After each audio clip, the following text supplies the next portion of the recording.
Ya, bisa dinaikin dikit. Tes 1.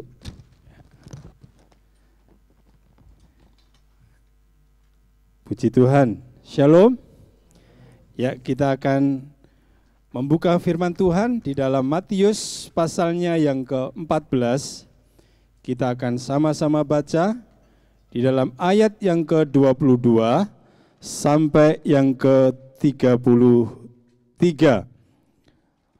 Matius 14 ayat 22 sampai ke-33. Demikian bunyi firman Tuhan. Yesus berjalan di atas air. Sesudah itu Yesus segera memerintahkan murid-muridnya naik ke perahu dan mendahulinya ke seberang. Sementara itu ia menyuruh orang banyak pulang. Perhatikan ayat 23. Dan setelah orang banyak itu disuruhnya pulang, Yesus naik ke perahu ke atas bukit untuk berdoa seorang diri. Ketika hari sudah malam, ia sendirian di situ. Perahu murid-muridnya sudah beberapa mil jauhnya dari pantai dan diombang-ambingkan gelombang karena angin sakal.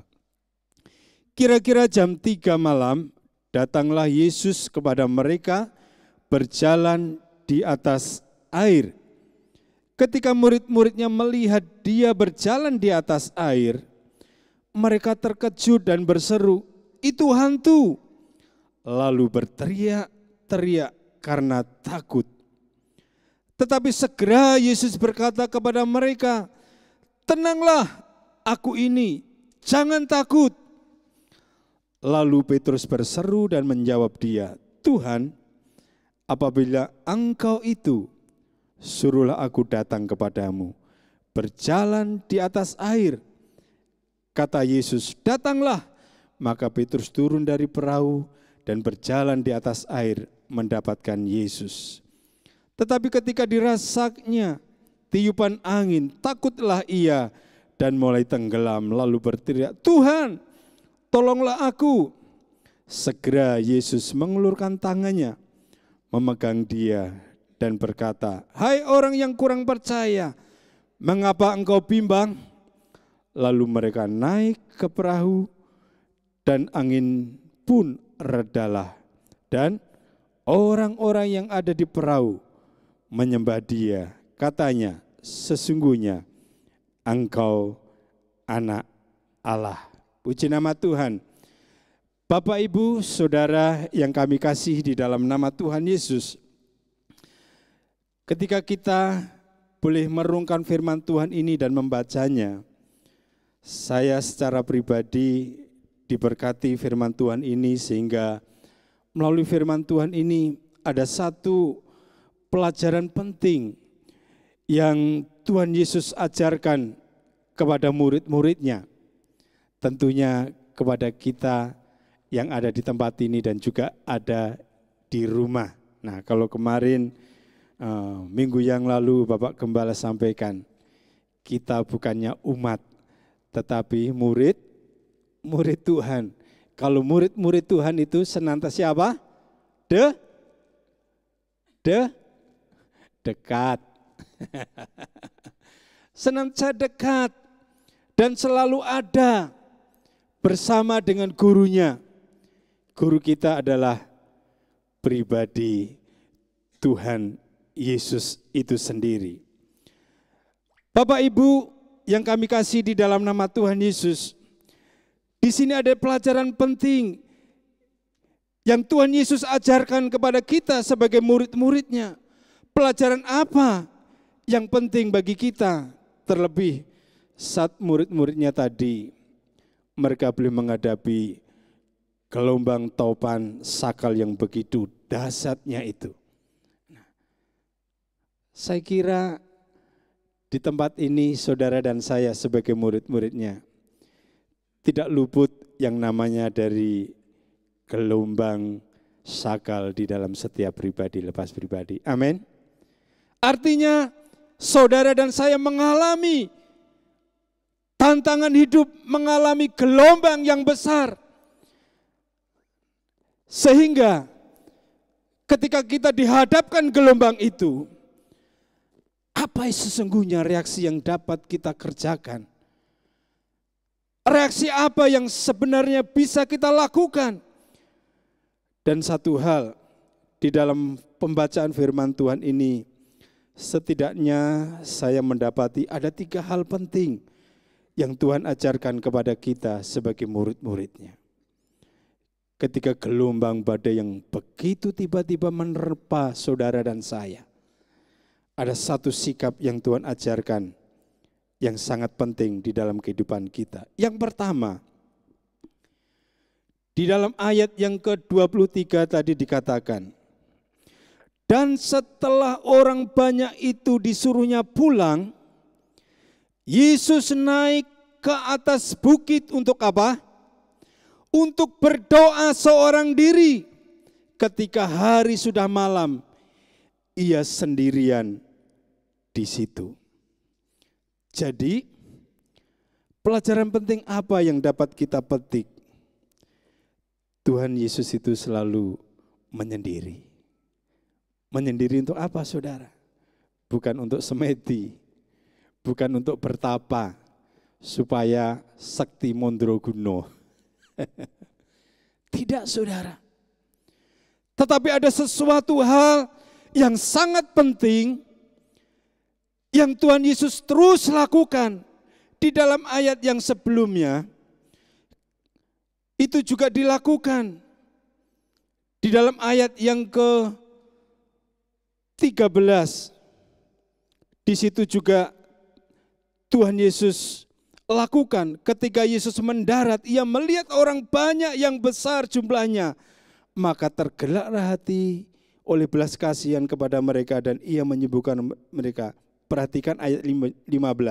Menjelang malam, murid-muridnya datang kepadanya dan berkata, suruhlah orang banyak itu pergi supaya mereka dapat membeli makanan di desa-desa. Tetapi Yesus berkata kepada mereka, maaf, ayat yang ke-13. Setelah Yesus mendengar berita itu, menyingkirlah ia dari situ dan hendak apa? Mengasingkan diri dari perahu ke tempat yang sunyi. Tetapi orang banyak mendengarnya dan mengikuti dia dengan mengambil jalan darat dari kota-kota mereka. Perhatikan, hendak mengasingkan diri dengan perahu di tempat yang sunyi.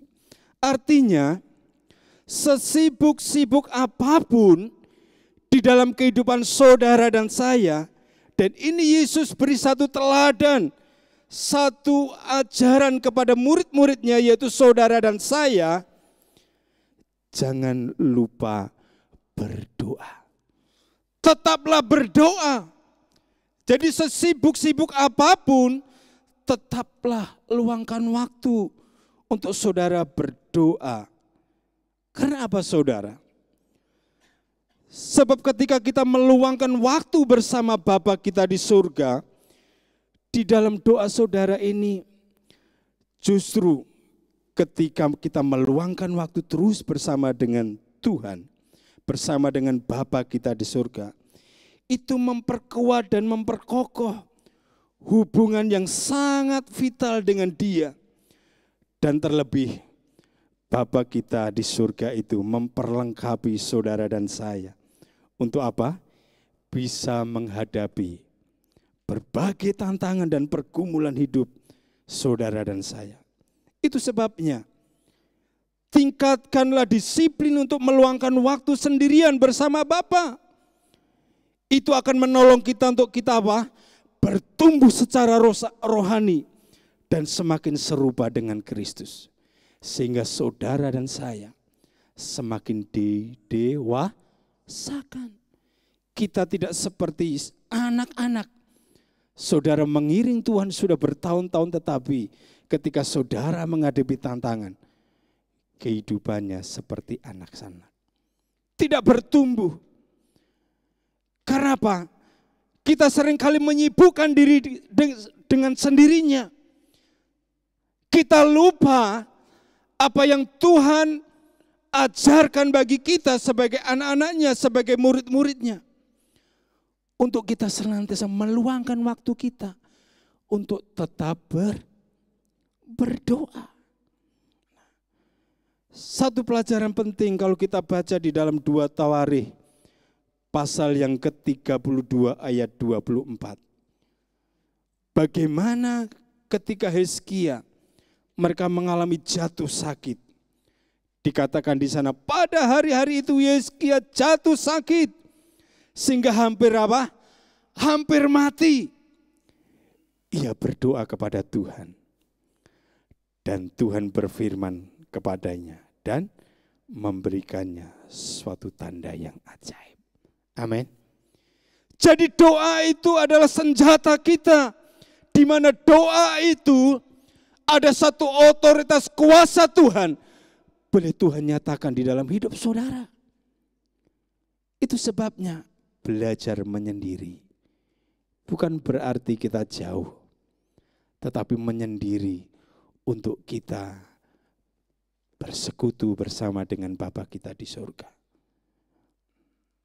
Meluangkan waktu untuk berdoa bertekun saudara. Sehingga setiap isi hati saudara yang saudara sampaikan kepada Bapa, Tuhan dengar, Tuhan ingat, dan bahkan Tuhan jawab. Itu satu hal yang sungguh luar biasa. Itu sebabnya hubungan saudara dan saya perlu dipertajam dari hari lepas hari. Supaya apa? Hubungan kita semakin intim bersama dengan Tuhan. Tetaplah berdoa, jangan lari dan jangan mengandalkan akan kekuatan orang lain. Kita tetap teguh di dalam Tuhan melalui hubungan kita bersama dengan Tuhan. Di dalam Matius pasalnya yang ke-21 ayat 22 Tuhan katakan demikian. Dan apa saja yang kamu minta dalam doa dengan penuh kepercayaan, kamu akan menerimanya. Penting sekali doa yang kita panjatkan di dalam Tuhan. Karena ketika kita meminta dengan doa, dengan sungguh hati, dengan kepercayaan iman saudara,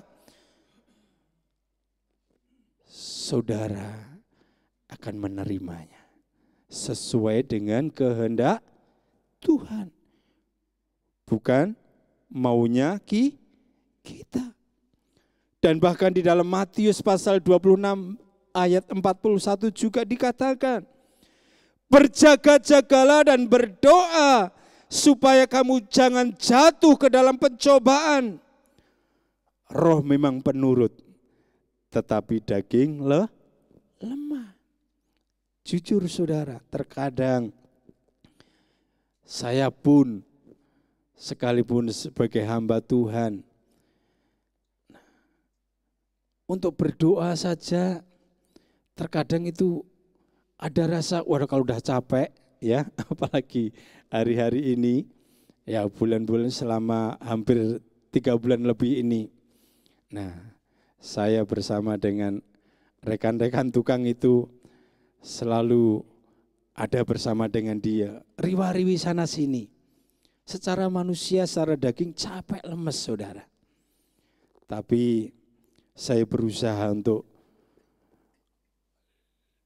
dapat membangun kehidupan roh saya bersama dengan Tuhan. Nah, ketika saya dijadwal minggu yang lalu, Bapak Gembala sampaikan jadwal. Saya lihat tim penggembalaan, Amos tanggal 16, waduh seminggu ya. Jadi saya langsung ketika melihat jadwal itu, saya buru-buru mendapatkan membaca firman Tuhan dan saya merenungkan.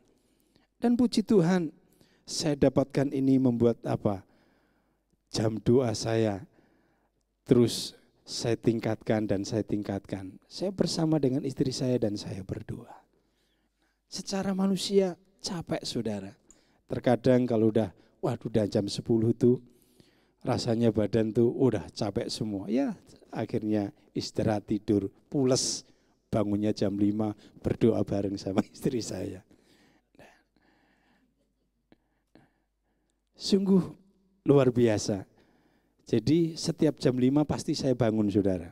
Karena jam 6-nya itu harus ngantar anak saya. Jadi nggak bisa bangun siang-siang saudara. Nah kalau bangun siang itu waktu Ishaknya Jumat libur, Sabtunya libur, nah baru saya bisa bangun pagi, jalan-jalan biasanya saudara, olahraga.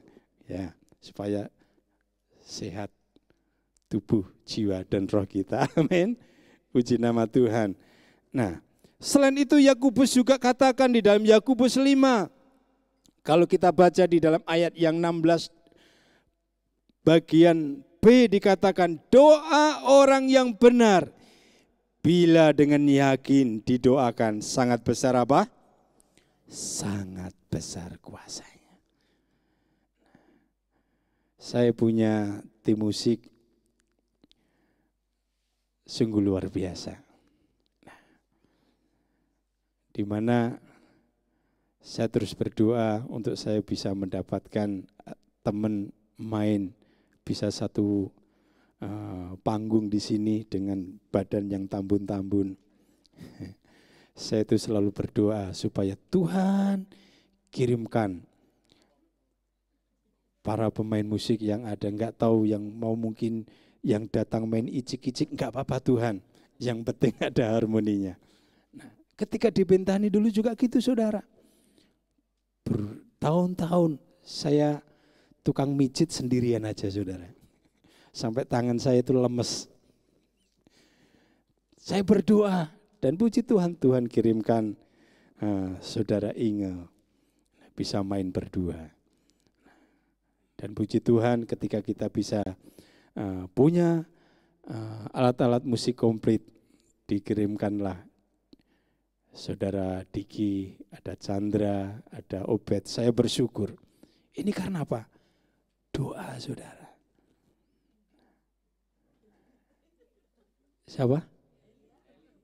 Oh, Bang Eli. Oh iya, Bang Elia. Elia dulu. Nah, Bang Elia ini sahabat saya yang paling lama. Dan waktu itu saya ketemu di kondangannya siapa? Dian, ya, anaknya Pak Tony, dan puji Tuhan dipertemukan dengan Bang Elia, dan puji Tuhan Bang Elia bisa bergabung juga bersama dengan kami. Puji Tuhan. Nah, ini semua apa? Hasil doa saudara. Doanya bukan setahun, 2 tahun, bertahun-tahun saudara. Saya yakin ini semua karena anugerah Tuhan. Amin. Itu sebabnya jangan lupa berdoa. Tetap berdoa. Pergumulan kita itu masih banyak saudara. Apalagi dalam pembangunan ini butuh saudara dan saya untuk terus apa? Berlutut di bawah kaki Tuhan. Enggak mudah saudara. Kalau membangun dari awal tuh gampang saudara. Pengen ngatur di sini, sana, sini, gampang. Tapi ini kita melanjutkan saudara. Ada banyak kendala-kendala. Dan tadi saya sama Pak Otong siang-siang diberikan hikmat. Enggak tahu ini kalau memang Tuhan kehendaki. Jadi Om, tadi liftnya itu ada rencana kalau bisa mau kita naik tangga di situ. Jadi itu bisa juga supaya ruang sana itu lega, bisa buat apa aja. Tapi belum terrealisasi karena harus banyak pembicaraan. Ada hikmat-hikmat tertentu yang Tuhan nyatakan.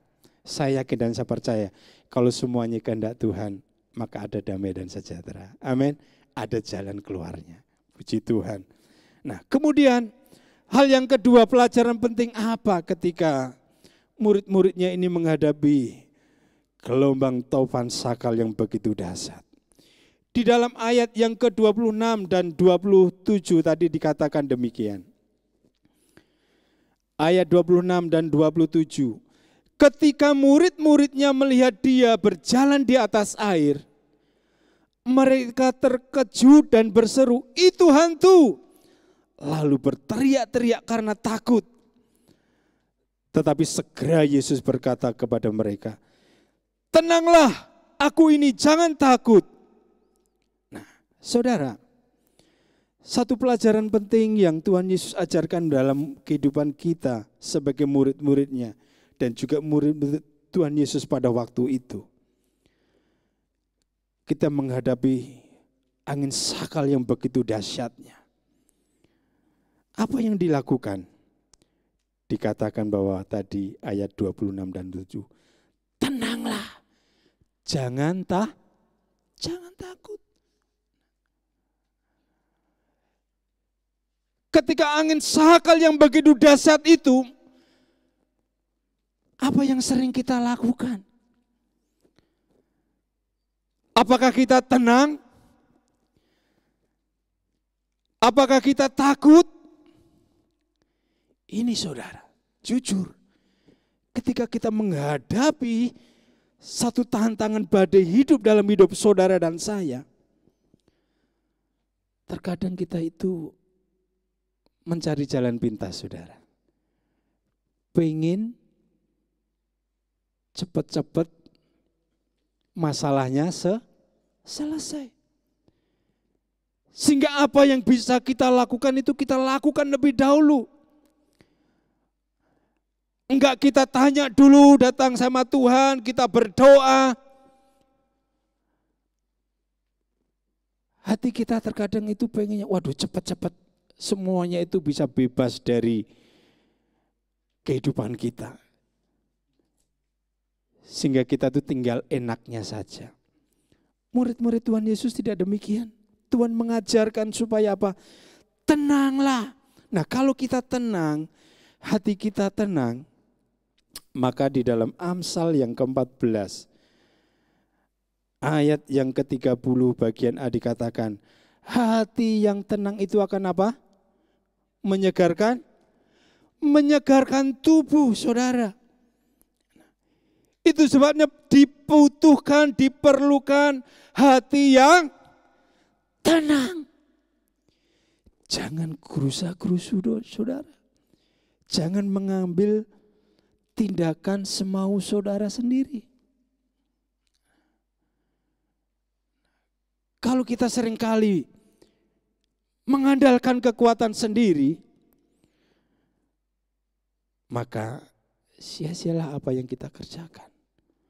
Tetapi ketika kita bisa tenang lebih dahulu di hadapan Tuhan, dan jangan takut, maka tangan Tuhan akan terulur buat saudara dan saya. Amin. Ini perlu kita yakini. Kita jangan takut. Sebab ada tangan Tuhan yang menopang. Ada tangan Tuhan yang mengangkat setiap beban-beban saudara dan saya. Sehingga beban itu menjadi ringan adanya. Bukan beban itu hilang, saudara. Tetap beban itu ada. Di dalam 1 Korintus 10 ayat 13. Bagian yang terakhir dikatakan, sebab Allah setia dan karena itu Ia tidak akan membiarkan kamu dicobai melampaui kekuatanmu. Pada waktu kamu dicobai, Ia akan memberikan kepadamu jalan keluar sehingga kamu dapat menanggungnya. Amin. Puji nama Tuhan. Jujur saudara, ketika saya diperhadapkan akan hal ini,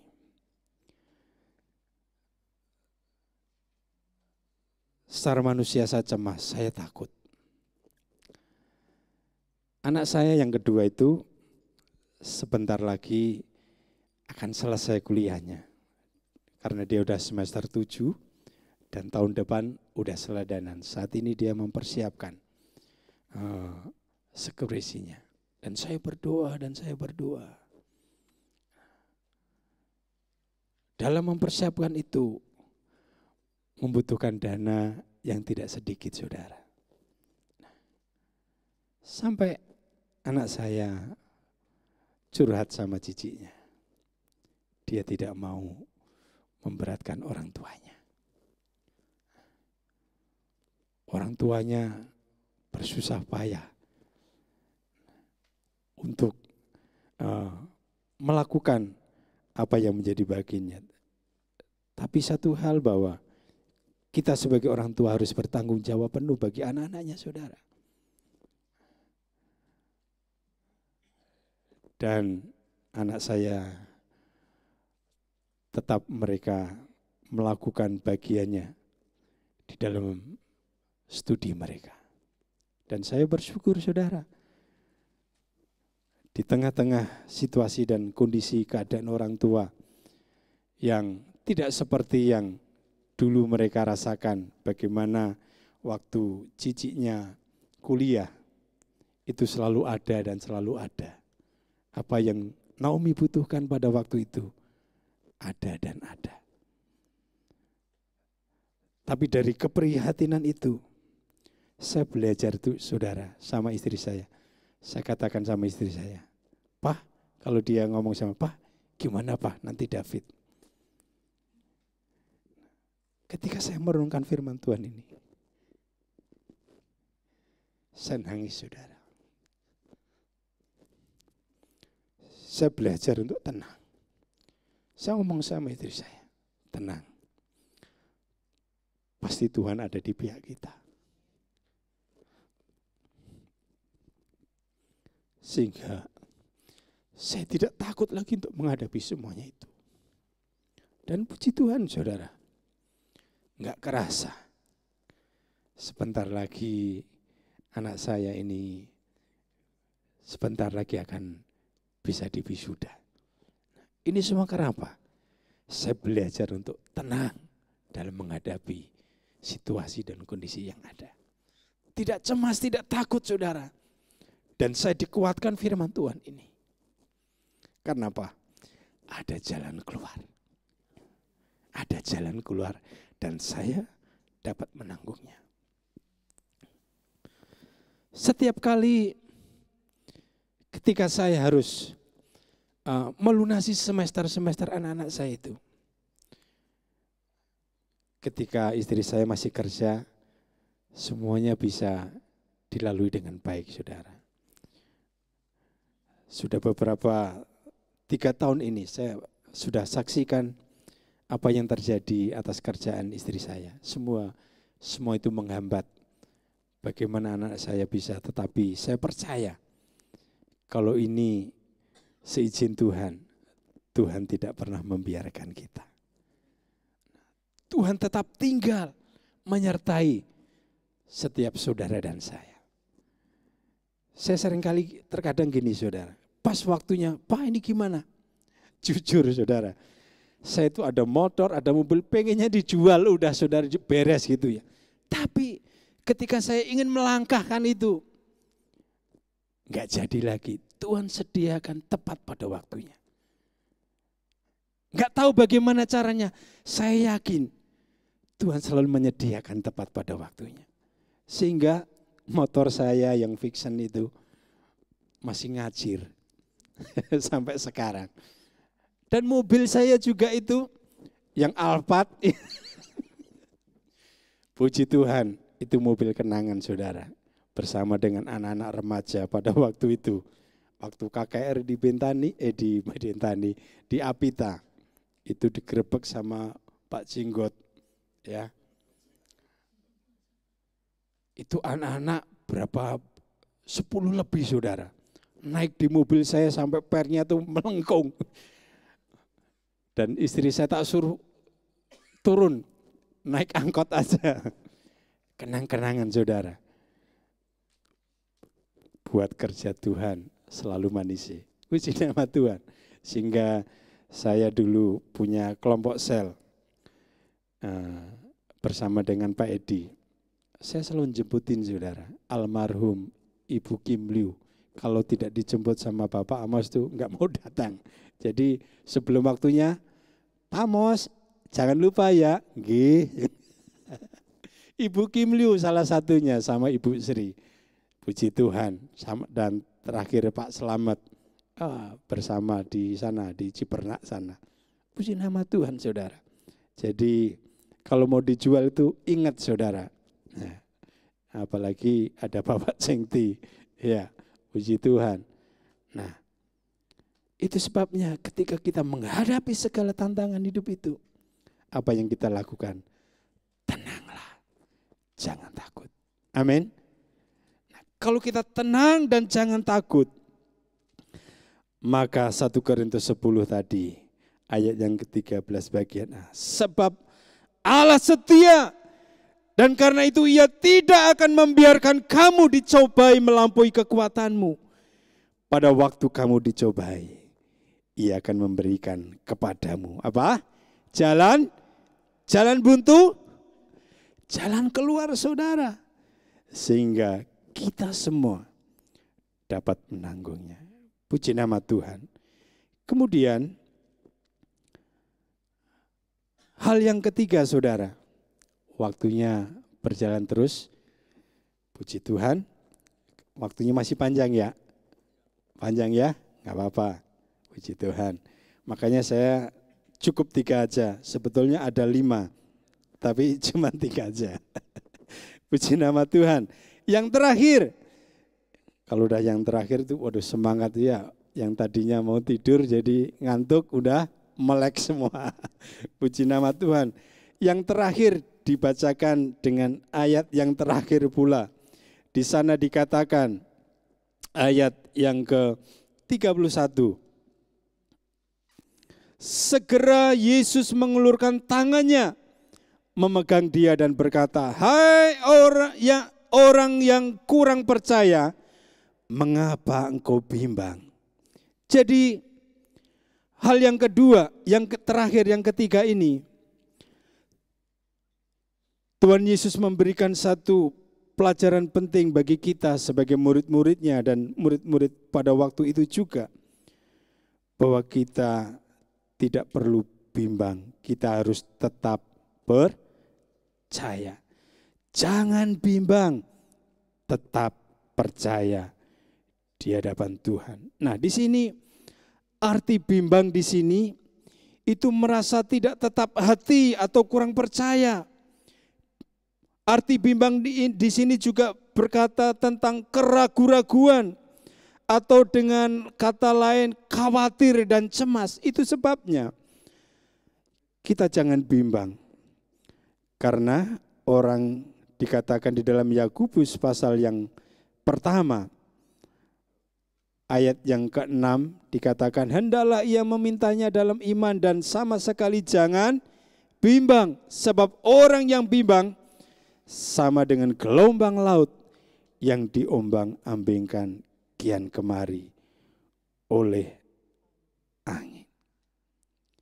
Bapak, Ibu, Saudara, ketika kita diperhadapkan dengan badai taufan yang melanda kehidupan kita, ingat, kita tidak boleh bimbang, tetap percaya. Sebab apa? Tangan Tuhan menopang saudara dan saya. Sekali lagi dikatakan, sebab Yesus mengulurkan tangannya, memegang dia dan berkata, hai orang yang kurang percaya, mengapa engkau bimbang? Nah, di sini janji Tuhan itu luar biasa, di mana Tuhan bilang sama kita sebagai murid-muridnya, Tuhan Yesus akan segera mengulurkan tangannya dan bukan melepaskan, tetapi apa? Memegangnya. Artinya segala sesuatu yang kita hadapi terkendali di dalam Tuhan. Itu sebabnya jangan bimbang. Arti bimbang di sini tadi dikatakan, jangan seringkali kita kurang percaya atau kita ragu-ragu, khawatir. Kita tahu bahwa Allah kita adalah Allah yang berkuasa, Allah yang berdaulat atas segala sesuatunya di dalam hidup saudara dan saya. Itu sebabnya jangan bimbang. Orang yang bimbang itu tadi apa? Seperti apa? Gelombang angin laut yang diombang-ambingkan kian kemari. Bapak, Ibu, Saudara yang kita kasih dalam nama Tuhan Yesus. Melalui pelajaran penting ini, ketiga hal ini perlu kita renungkan baik-baik. Saya yakin dan saya percaya, ketika engkau mengalami hari-hari ini, saya tidak tahu apa yang menjadi pergumulanmu. Yakini bahwa Tuhan tidak meninggalkan kita. Yakini bahwa kuasanya tetap tidak pernah berubah dulu, sekarang, dan sampai selama-lamanya. Kiranya melalui perenungan firman Tuhan ini, kehidupan kita boleh semakin diubahkan, kehidupan kita semakin melekat di dalam Tuhan. Dan jangan lupa terus berdoa, tetap berdoa. Sesibuk-sibuk saudara, lakukan dan belajar untuk mencari Tuhan. Berdiam diri, mencari wajahnya. Sehingga ada hubungan yang kuat. Sehingga membuat kita semakin kokoh di dalam Tuhan. Dan kita juga semakin diperlengkapi di dalam banyak hal ketika kita menghadapi pergumulan dan tantangan hidup kita. Puji Tuhan, Tuhan berkati. Mari kita semua bangkit berdiri. Saya minta para pemain musik untuk maju ke depan dan singer, song leader maju ke depan.